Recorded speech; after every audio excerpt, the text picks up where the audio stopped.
Queridas irmãs, queridos irmãos, a paz de Jesus. Iniciamos neste momento a palestra doutrinária do Centro Espírita Caminho da Luz. Agradecemos imensamente aos irmãos queridos, nosso abraço de carinho e de gratidão.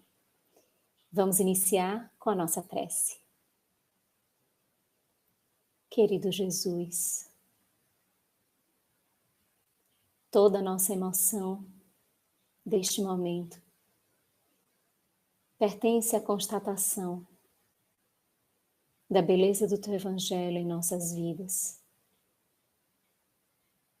Somos muito gratos, Senhor,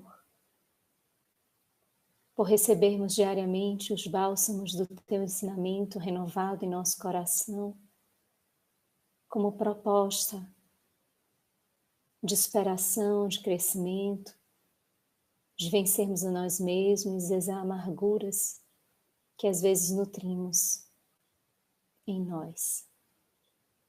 São dias difíceis, Senhor, mas a Tua presença balsamiza tudo e consegue sempre nos apresentar a alternativa positiva de sermos vitoriosos diante das mazelas que nós mesmos trazemos no comportamento, no pensamento, nas palavras. Fica conosco, Senhor, permitindo que nestes minutos que estaremos juntos, nosso coração esteja vinculado um ao outro, com cada um dos irmãos, para que consigamos em um só compasso estarmos a refletir sobre a Tua mensagem e ela tem impacto especial nos nossos corações. Fica conosco sempre. Gratidão, Senhor. É Natal, meus irmãos. Estamos pertinho do dia em que o mundo cristão comemora a chegada de Jesus, trazendo como reflexão para os dias atuais uma noite tão impactante, de uma estrela no firmamento que anunciava a chegada do Salvador, de uma criança que vinha trazendo como mote a construção de um contexto diferente para o planeta. Como todos nós sabemos, aquele dia tão especial, aquela noite tão marcante e única para o mundo, recebeu, anunciou, sinalizou a chegada de Jesus. Numa manjedoura tão simples, numa estrebaria entre os animais, vindos de um casal de singela beleza, de costumes e comportamentos retos. E este casal trazia toda a responsabilidade de receberem Jesus em sua família. Ele nasce trazendo a marca da simplicidade e da humildade, desde o momento da sua chegada, para que não houvesse dúvida de que o seu reino não era deste mundo, para que nós não confundíssemos a sua mensagem com o que quer que fosse de aspecto material. Ele chega e vai deixando a sua marca na forma de viver. Apesar dos biógrafos, daqueles que anotaram e que apontaram a sua existência, eles não trazerem com tamanha profundidade a fase infantil, a fase da juventude de Jesus, Gibran Khalil Gibran, relatando através da avó de Jesus, Dona Ana, através de Maria, o seu olhar sobre o seu próprio filho, e através de algumas personagens que foi possível ele catalogar através de registros de documentos, de testemunhos diversos, que Jesus teria sido uma criança de aspectos muito singelos, mas muito profundos. Tão novo e sábio, sendo dotado de um comportamento pacífico, de sempre pensar no outro, de desejar que o outro esteja bem, de ser alegre e feliz como toda criança, mas de carregar de alguma forma um aspecto mais sério de responsabilidade, um aspecto de maturidade que representava já a sua condição espiritual, que mesmo na latência da infância seria impossível retirar-lhe a marca, a construção. Um ser que é, como no dizer de Emmanuel, no livro A Caminho da Luz, o governador do nosso planeta.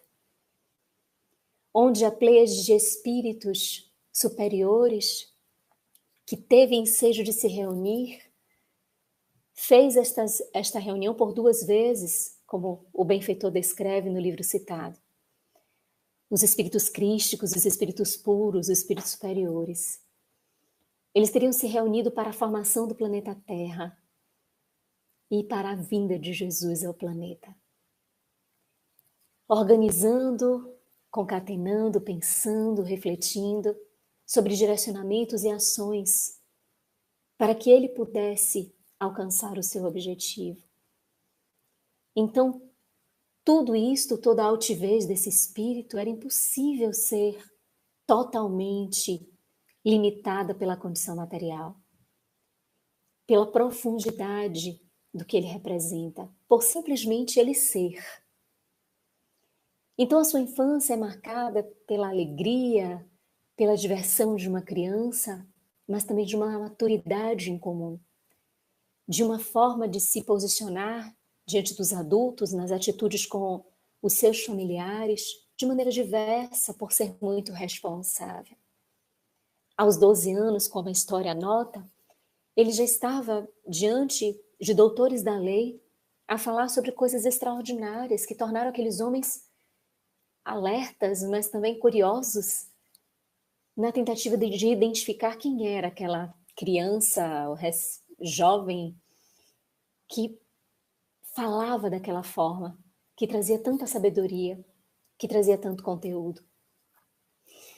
Ele, como nós sabemos, adquire por ofício, por profissão, a profissão do seu pai.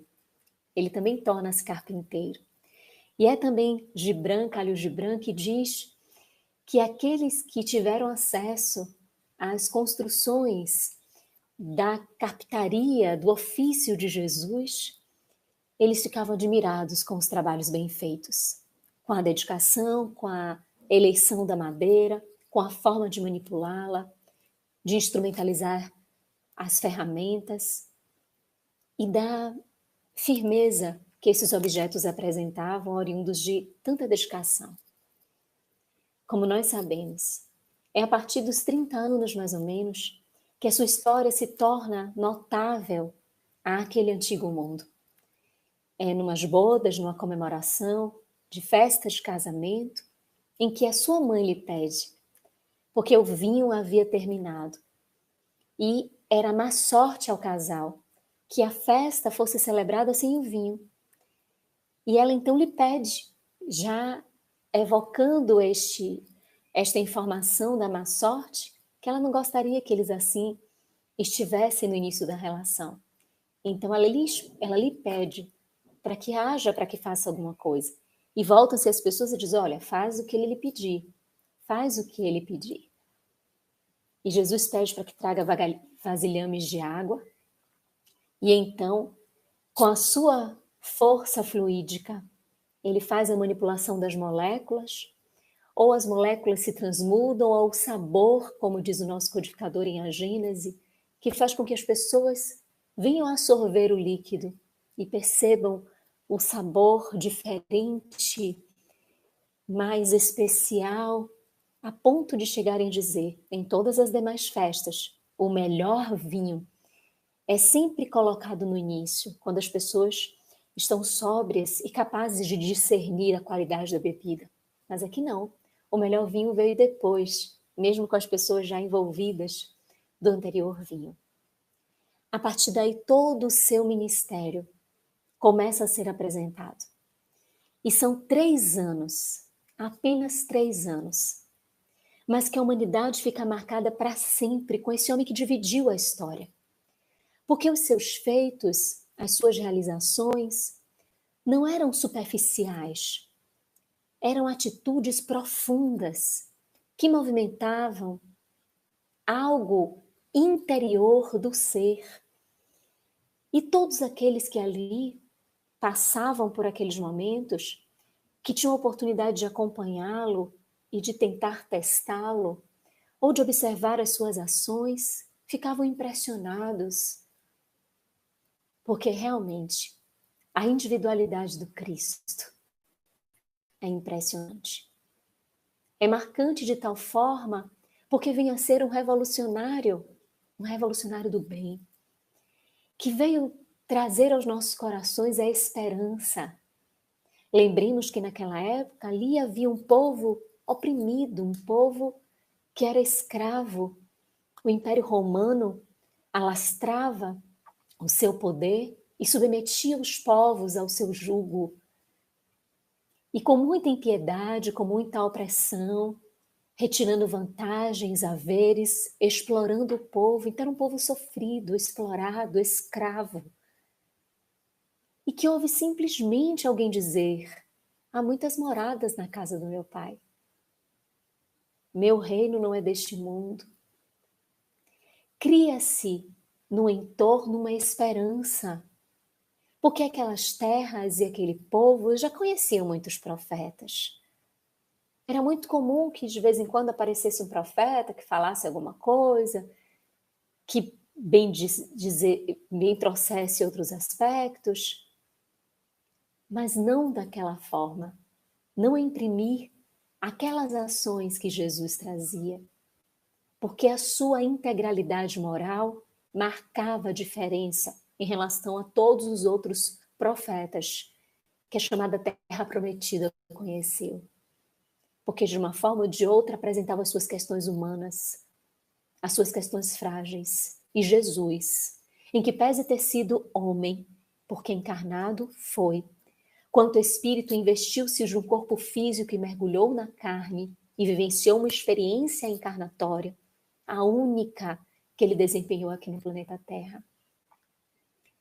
Em que pese tudo isto, em que pese viver a sua humanidade, os seus aspectos humanos não apresentavam qualquer mácula que pudesse ferir as suas escolhas, as suas decisões, e que pudesse lhe trazer qualquer tipo de contradição interpretativa dos seus atos, dos seus feitos, das suas posturas. Era sempre aquele do sim, sim e do não, não. Não haveriam 2 pesos e 2 medidas para uma mesma situação. A justiça por excelência, o amor em excelsitude, a caridade constantemente de forma incondicional, marcando aquele contexto e a humanidade para todo sempre, propondo que nós devemos amar a Deus sobre todas as coisas e ao próximo como a nós mesmos. E diante dos inimigos, não apresentarmos a vingança, não apresentarmos o ódio, apresentarmos o amor. Amarmos os nossos inimigos. E o quanto isso parece contraditório ou parece forte, não contraditório com a mensagem dele, mas contraditório para o nosso coração, que foi magoado, que foi ferido, que foi vilipendiado, que foi atacado, que foi agredido. É como se não entendêssemos muito o que ele nos pede. E ele diz-nos: amai os vossos inimigos, conclamando-nos a sermos mais, a fazermos mais. Porque os escribas e os fariseus, que apresentavam comportamentos questionáveis na sua moralidade, que eram homens que traziam comportamento superficial e exterior, eles também amavam. E pergunta Jesus: que diferença há? destes que apresentam o coração mais sensível à bondade, à profundidade, em detrimento daqueles que são superficiais. Se ambos amam e amam da mesma forma, ou seja, sem fazer algo mais, sem modificar, sem estender-se, sem doar-se, sem ser mais. Então ele faz-nos esse convite. Como diante de Pedro, que pergunta quantas vezes se deve perdoar, ele diz que não 7 vezes, mas 70 vezes 7 vezes. Eu fico imaginando a repercussão das palavras de Jesus, dos seus ensinamentos diante daqueles homens tão simples, mulheres tão simples. Eu fico a pensar a repercussão disso, não 7 vezes, mas 70 vezes 7 vezes. Por mais que a gente faça uma conta matemática, que tem um número fixo de 490 vezes, nós vamos sentir um grande peso só de imaginar esse número que não é pequeno. Para o nosso orgulho e para o nosso egoísmo, que desejam não perdoar, que diante de uma ofensa desejam guardar a mágoa, insistir na posição de vítima, insistir na reclamação, na blasfêmia. E ele vem revolucionar e dizer, olha, não é a vingança, não é a oposição, não é a raiva, não é a ira, é o perdão. Do livro dos Espíritos, como é a caridade segundo entendia Jesus, encontraremos a resposta dos Espíritos. Benevolência para com todos, indulgência para com as imperfeições alheias e perdão das ofensas. O perdão para Jesus está contido no conceito da caridade. Caridade é o amor em movimento. Logo, perdão é exercício, é execução, é materialização do sentimento amor. Então, perdoar ainda está naquele mesmo comando de Jesus.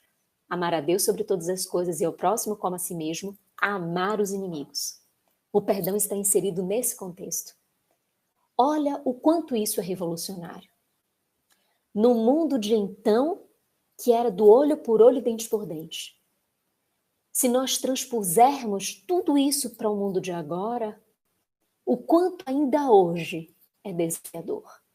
O quanto ainda hoje chama a atenção, mexe e é desafiador para aquele que exerce e que quer viver na prática a mensagem do Cristo, que encontra embates e obstáculos para amar os inimigos, para perdoar.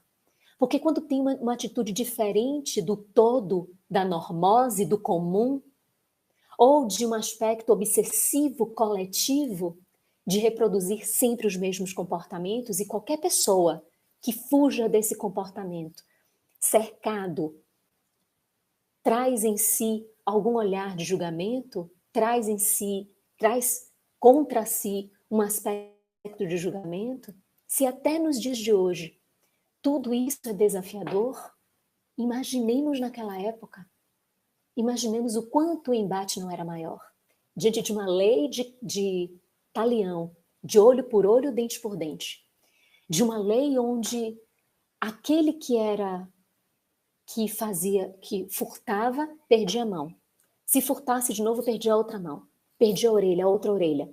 Ficava marcado na sociedade, sem a possibilidade do perdão, sem a possibilidade do recomeço, sem a possibilidade de uma reestrutura, simplesmente marcado pela sua falta, simplesmente marcado pelo seu erro. E vem Jesus e fala dessa forma, como trouxe no Sermão do Monte as bem-aventuranças, bem-aventurados os pobres de espírito, os misericordiosos, bem-aventurados os aflitos, bem-aventurados os puros de coração, bem-aventurados os que têm fome e sede de justiça, bem-aventurados os mansos, bem-aventurados os pacíficos, os pacificadores. Nós vamos vendo que toda a proposta dele tem um olhar diferente, de inversão de valores.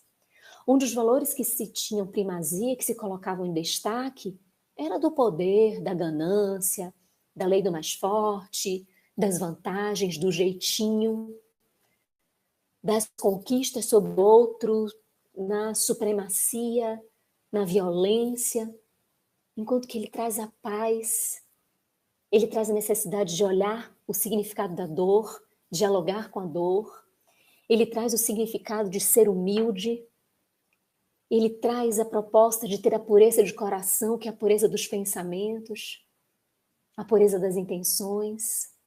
Ele traz uma provocação para que nós tenhamos fome e sede de justiça, do que é certo, do que é correto viver. Então ele traz toda uma proposta que estremece os paradigmas e torna a sociedade sendo receptora de um manancial de ensinamento da vida. E só dura 3 anos. Porque a inveja, o orgulho, a vaidade, tudo que a sociedade estava e ainda está imersa, tudo isso dificulta que o amor possa ter um alastramento no nosso coração. Todas as vezes, meus irmãos, que o orgulho, que essas chagas, elas têm uma dimensão maior no nosso coração, isso faz com que não tenhamos espaço para perceber o alcance do amor. E como seria se a eleição fosse pelo amor? Como seria se a nossa escolha tivesse ocorrido pelo amor? Então, tudo fica mais complicado, tudo fica mais difícil, porque essas chagas impedem que nós ampliemos as nossas ações em prol da humanidade, em prol da libertação. E assim acontece naquele contexto social, que não aceitando, aprisiona o amor, o leva para um julgamento mais injusto, o mais indigno da história da humanidade, que trouxe para nós uma marca profunda a toda a humanidade, e diante daquele julgamento, uma condenação, a morte, a crucificação que antes estava ali para erguer os criminosos, erguer os mais infames, porque eram os mais infames. Aqueles que tivessem cometido crimes atrozes, que eram erguidos na cruz. E é por isso que diante da cruz, Maria se pergunta: o que ele fez, Senhor? Perguntando-se a Deus, o que ele fez? Porque de tudo que eu me recordo, eu só lembro da beleza, do bem, do amor, da pureza, da bondade. Nada que pudesse macular uma ação dele. E não havia realmente. A humanidade crucificava o amor porque não entendia o amor. Porque receber aquele amor impactou e promoveu um autoencontro que a sociedade não suportou. Não aguentou ouvir dele diante de uma mulher que adulterou e que foi lançada aos pés, que aqueles que ali estivessem presentes atirassem a pedra, os que estivessem sem pecado. A sociedade não suportou. Alguém que veio falar à consciência, que veio dialogar, que veio conversar com a consciência, com a responsabilidade, com o livre-arbítrio, com a vontade, e procurou apagar da história o que era impossível. Primeiro, porque a morte não é capaz de destruir a imortalidade do espírito, que é a vida para sempre. E segundo, que tratava-se do espírito de maior magnitude que a Terra pôde conhecer. E que, obviamente, a sua moralidade é tão pura, tão pulcra a sua alma, que era impossível dizer qualquer coisa que pudesse maculá-la ou agredi-la. E dessa forma, erguido numa cruz, ele sai da história levando, a partir daí, o símbolo da cruz, que passou a ter uma imagem de libertação através da sua ressurreição. No terceiro dia, aparecendo a Maria Madalena e depois aos apóstolos no cenáculo, até aquele instante de Emaús, na estrada de Emaús. Ele que transforma a cruz na horizontalidade dos comportamentos humanos, que marcaram o próprio julgamento dele, e a verticalidade do propósito a que ele se apresentava. Tão imenso, impossível de ser detido, impossível de ser silenciado, impossível de apagar-se a sua mensagem. Jesus, então, passa a história como aquele ser capaz de dividi-la, porque a linha da história não suportou, não dava conta de conter em si a sua história, a sua marca tão intensa. Ele sai da história terrena para ficar para sempre nos nossos corações. Prometeu um Consolador que adviria se nós o guardássemos e guardássemos os seus ensinamentos no nosso coração. Se o amássemos em verdade, ele enviaria, pediria ao Pai para que enviasse um outro Consolador, que ficaria conosco para sempre, para dizer as coisas que ele não pôde dizer, porque era para dizer todas as coisas, e fazer-nos relembrar aquilo que ele nos ensinou. Por saber que a sucessividade do tempo e na imersão da matéria, nos encantos e nos cantos ilusórios que a matéria nos traz, o homem poderia perder-se e apartar-se dessa realidade tão profunda de ensinamento vivencial do reino dos céus. Jesus é um mestre incomparável. Por quem que pese ter saído do cenário da terra fisicamente, as suas mensagens nunca se apartaram de nós. E até hoje, mais de 2000 anos, abrimos o Evangelho, abrimos os seus ensinamentos, abrimos as suas parábolas e ainda nos debatemos com os desafios interpretativos de trazer essa mensagem para a profundidade ou para o cumprimento do que ela realmente foi falada, do que ela realmente foi proferida e ensinada. Porque o objetivo é a vivência, é a execução, é a realização. Como disse Inácio de Antioquia, êmulo do século II do cristianismo, ele teve ensejo de dizer que o cristão pertence a Jesus. O que é que significa o cristão pertencer a Jesus? Ele disse na sua carta aos Efésios que não deveria existir um desviar de comportamento, um desregramento das atitudes dos cristãos, porque estes pertencem a Jesus. Ou seja, as suas ações, as suas atitudes, as suas escolhas devem estar todas voltadas para Jesus. Deve ter o Jesus como a questão 625 do Livro dos Espíritos nos traz a reflexão, como modelo e guia para toda a humanidade. Então, ao falar por parábolas, configura-se esta condição de mestre em grande expoente. Porque falou lá atrás, há mais de 2000 anos, contando uma historinha, com símbolos, utilizando-se de símbolos da natureza, dos costumes daqueles homens à época, mas que são costumes da natureza, são elementos que a natureza guarda e que, obviamente, traria para todo sempre. Sementes, rede, são condições que não perecem com o tempo. Pertencem à natureza, são elementos da criação de Deus. E Jesus torna esses elementos eternos, imortais, constantes, atemporais, porque torna-os como símbolos da sua mensagem que vai além destes sinais. Se olharmos simplesmente os sinais, Jesus ele narrou 42 parábolas.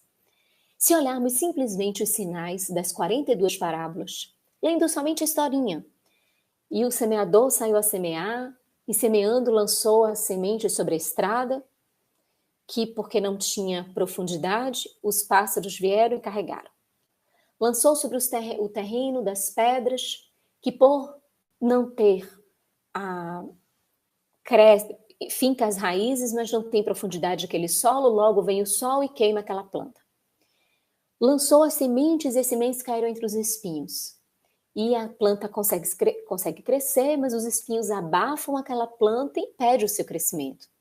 E cai no solo fértil, que ali dá os frutos 100, 60 e 30 por um. Se nós contarmos somente essa história, se contarmos para uma criança, por exemplo, ela vai entender exatamente os solos. Eu contei essa história da parábola do semeador, tanto para minhas duas filhas, quanto para as crianças da evangelização. E elas entendem perfeitamente. Elas entendem que uma semente caindo na estrada não tem como florescer. Caindo entre as pedras também, entre os espinhos que sufocam, não tem como florescer. E que somente um solo fértil, que é um solo bom, um solo adubado, somente esse vai poder trazer a planta, a vida. E como traz a planta, a vida traz os frutos. Então qualquer um consegue entender, ou seja, a mensagem, por isso ele é mestre, é perfeito, porque toma de conceitos tão grandiosos das leis divinas, que tem uma complexidade imensa e torna tudo isso muito simples, para que nós, crianças espirituais, entendamos. Então ele torna isso que é tão máximo, numa condição ali que as crianças materiais e as espirituais conseguem entender. E ele vai um pouco mais, ainda deixa a explicação, essa parábola do semeador e a do joio e do trigo, ele deixa a explicação, nos mostrando como interpretar. Que ali ele utiliza símbolos que não é simplesmente para ficar com aquela moralidade, que ficando com aquela moralidade já ensina muito. Porque ali já está dizendo que solo é positivo e que solo não é positivo. Mas ele vai além para nos aguçar qual o solo que nós somos. Para nos estimular a pensarmos que também somos semeadores e que tipo de semente nós estamos lançando. Para imaginar que estes solos, eles podem representar um estágio diverso de evolução, um processo de evolução, mas eles podem se misturar em um ser na presente reencarnação e nos trazer, ora, momentos de solo de estrada, de espinho, de pedra, de solo fértil. A depender das nossas escolhas, do nosso comportamento, que ainda abriga em si o aspecto primitivo com muita força, e um aspecto que nasce de beleza, de pulcritude, que ainda está se acostumando, com o qual nós ainda estamos aperfeiçoando, entendendo o processo e ainda se fazendo muito inicial para se nos tornar um hábito. Então, olha a maestria, a beleza de trazer nesses conceitos tão simples, tão do dia a dia, coisas tão profundas que quanto mais nós lemos, nós avançamos. Quanto mais. Tem uma parábola que costuma muito cair no culto aqui em casa, que é a parábola dos talentos. Particularmente, amo essa parábola.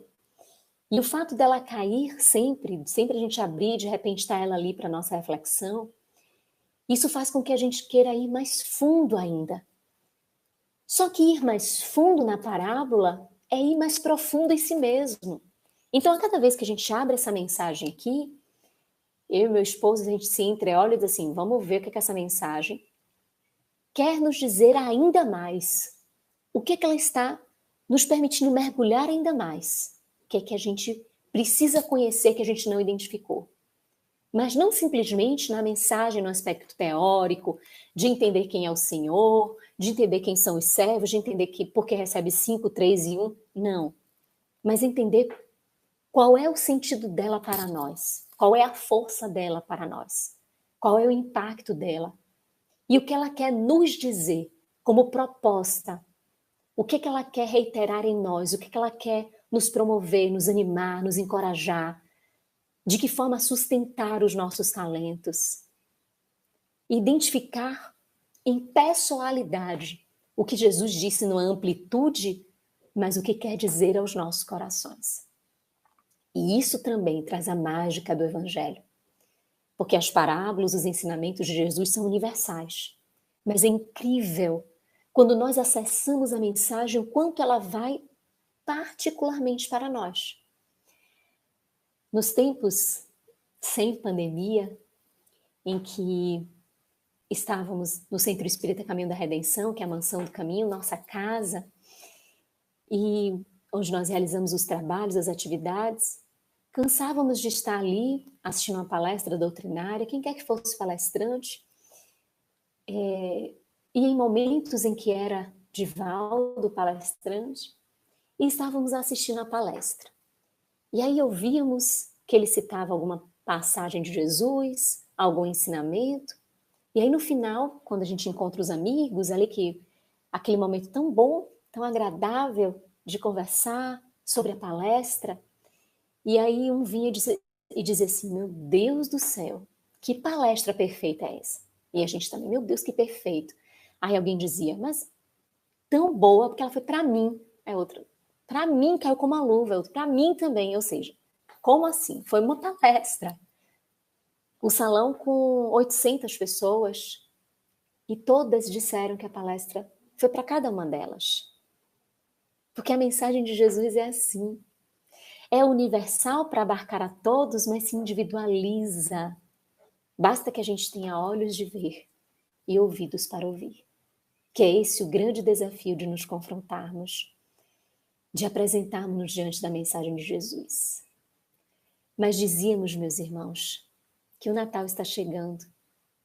A data em que se comemora o nascimento de Jesus, que segundo pesquisas históricas, ele não teria realmente nascido no dia 25 de dezembro. Sua data de nascimento seria por volta de 5 a 6 de abril, em um ano que seria um pouco 3 anos antes, 3 anos depois da data que é considerado o seu nascimento. Isso por todo um contexto histórico que está pautado no próprio governo de Herodes e tem toda uma especificidade para se chegar a essa assertiva de que ele teria nascido por volta de 5 ou 6 de abril. E por que essa data teria sido modificada para dezembro? Porque nessa época haviam as festas de Saturno, as festas saturnais ou saturninas, que eram apresentadas num período de uma semana, onde eram permitidas todas as formas de orgias comportamentais, de desrespeito para com o corpo, o aproveitamento dessas questões da carne, da sexualidade, de uma condição de promiscuidade. E logo quando o cristianismo adentra como característica do Império Romano, como religião oficial do Império, a igreja vem para alterar esse calendário, colocando a data de nascimento de Jesus para 25 de dezembro, para dissolver, para modificar as pairagens do fim do ano, para modificar as energias do fim do ano. Acontece que depois houve lá para o início do ano a histórica festa dos carnavais, que trazem a carne nada vale como proposta, em que pesem algumas pessoas terem o objetivo positivo do divertimento, da alegria, da comemoração, mas muitos envolveram-se no nascedouro desta festa ou até mesmo na sua propagação com objetivos de um prazer excessivo da carne e de entrega total para abusos diversos. Então teria sido esse o motivo de transmudar a data para 25 de dezembro.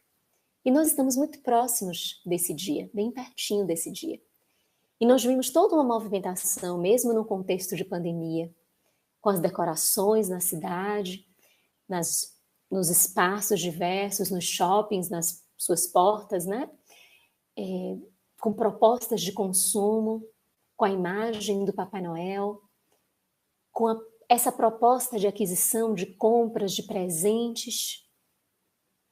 Enquanto que a gente, ao se aproximar, sente também que há uma energia diferente que começa a aplacar os corações. Porque chega dezembro e o coração cristão sente essa aproximação de Jesus, que aproveita que a humanidade está mais empática ao bem pela aproximação, à homenagem ao seu nascimento, e ele se faz mais próximo. Não que em outros momentos ele não interceda por nós, mas por ter a certeza que agora conseguiríamos perceber a sua intercessão. Conseguiríamos captar, sentir a sua intercessão, porque estamos mais propícios para isso. Então ele se aproxima para participar deste momento de homenagem, E em muitos corações, a busca ainda é por este aspecto de fora, por estas histórias que se criaram a respeito do Natal, onde o próprio Papai Noel, que seria um velhinho cujo nascedor da história lá na Turquia, que diz que esse velhinho saía com os presentes no seu carro, no seu veículo, num trenó, numa carruagem, alguma coisa assim adaptada, e levava presentes para as crianças. E isso teria se tornado uma tradição, caído na fantasia, criado esse imaginário que a humanidade gosta muito, que é da característica humana, o imaginário, a fantasia, e encontramos em cada canto que nós vamos a imagem do Papai Noel, ou de uma árvore, que é o pinheiro, com bolas que lhes enfeitam, com luzes que piscam. E quais são os espaços onde encontramos a imagem de Jesus? Neste ano, não vi uma decoração de Natal nos shoppings porque não os acessei. Mas em anos anteriores, vendo as decorações de Natal, era sempre assim, a bengala, a bota, os presentes, o Papai Noel. Mas e Jesus? Não víamos a dedicação que no século XIII adveio ao coração de Francisco, em que ele desejou rememorar aquela noite do nascimento de Jesus, e então começou a trazer a formação do que posteriormente a humanidade conheceu como presépio. É Francisco de Assis, o criador do presépio, que a partir daí transformou-se em tradição dos lares religiosos apresentarem o Senhor, menino Jesus, a mãe, o pai, os três ex-magos, a estrela, os animais, a estrebaria, a manjedoura. Mas quando olhamos para as propagandas na televisão, os anúncios mercadológicos, não existe Jesus, existe o Papai Noel. E aí nós refletimos, recuando a mente aquele dia do Calvário em que ele foi erguido na cruz e que a humanidade retirou de cena. Porque parece que a todo instante a humanidade não quer fazer o grande desafio a que ele nos predispôs. Como se a humanidade, como se os nossos corações humanos não quiséssemos atender ao presente que nós temos de apresentar, que temos de dar a ele. Ele é o aniversariante. Qual o presente que ele quer de nós? O Espírito Joana de Ângeles, muito docemente, diz que o presente que Jesus espera de nós é a renovação espiritual. E o quanto a gente faz o adiamento para não se encontrar com ele. Para, mesmo nesse momento de Natal, de comemoração do aniversário dele, a humanidade criar instrumentos vazios, superficiais, externos, para não fazer o processo de imersão, de mergulho, que a figura de Jesus nos traz. Que é uma figura imponente, forte, que olhar aqueles olhos, aquela alma, é nunca mais deixar de saber o caminho que precisa seguir. Era meio-dia. E ele já identificava o desenho da cidade que se aproximava diante dele. Era uma pequenina caravana. Ele e mais 3 servos que estavam a caminho daquela cidade. Quando de repente, uma luz mais forte do que a luz do sol ao meio-dia no deserto fulgura no firmamento. E ele, meio que aturdido, diante de uma névoa que o envolve, separando-o e destacando dos 3 que o acompanhavam, ele tomba do animal. E aos poucos, aquela luz vai se desenhando, ganhando características perceptíveis, e ele nota que diante dele está um homem majestoso. Ele já estava de joelhos, sem nem perceber. Porque o seu coração reconhecia que a autoridade daquele homem era indiscutível. Era um senhor. E ele se perguntava quem ele era. Mas antes mesmo que pudesse raciocinar e refletir, diante daquele olhar de profundo magnetismo, diante daquelas vestes luminosas, do cabelo tom de mel, os ombros estilo a Nazarena, é na acústica da alma que aquele homem escuta: Saulo, Saulo, por que me persegues? Saulo fica aturdido com aquela voz penetrante, especial, e pergunta: quem sois? E a pergunta poderia ser muito mais, porque poderia perguntar: como me conheces? Como sabe meu nome? Como sabe quem eu sou? E aquela entidade luminosa apenas responde: eu sou Jesus. E é suficiente. Para diante daquele momento em que Saulo está diante de Jesus e que em verdade está diante de si mesmo, vem à sua mente como um recuo impressionante. Como muitos, diante da morte, descrevem que diante da morte passa um filme da vida. Pois bem, Saulo estava diante da sua morte. Da morte do que lhe era antigo, da morte o que lhe insistia como atavismo, da morte do que não era adequado. E ele via como um filme o perpassar das imagens dos cristãos falando daquele Salvador, de Abigail, de Estevão, e ele diz: eles estavam certos. Ele é sim o Salvador, é o Mestre. Não há como discutir. Ele só pode ser o amor porque está diante de mim, o maior verdugo dos cristãos.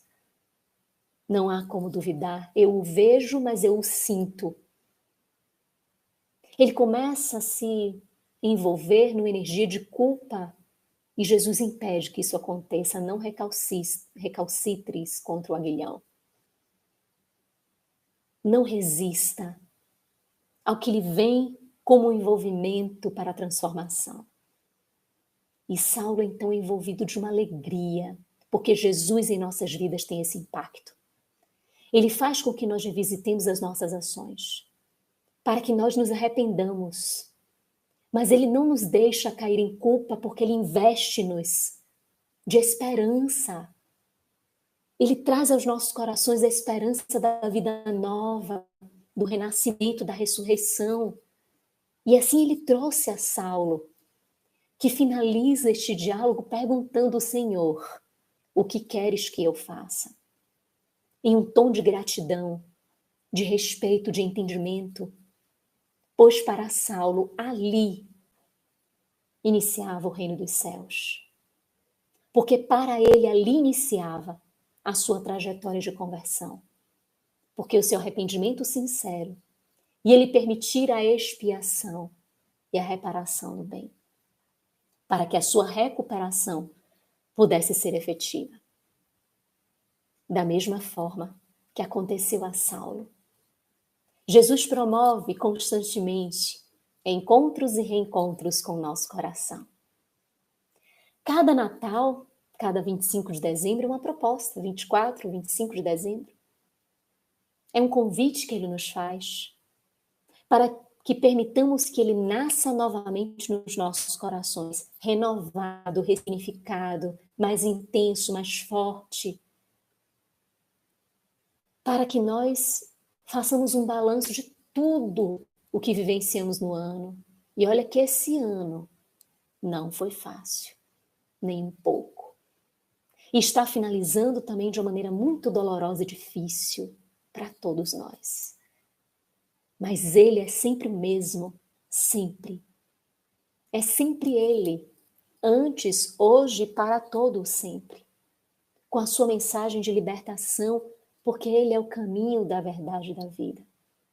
É o bom pastor que veio dar conta de todas as ovelhas, que veio trazer ao nosso coração a beleza da coragem, do ânimo, da força para não desistirmos, para persistirmos, lutarmos até o fim.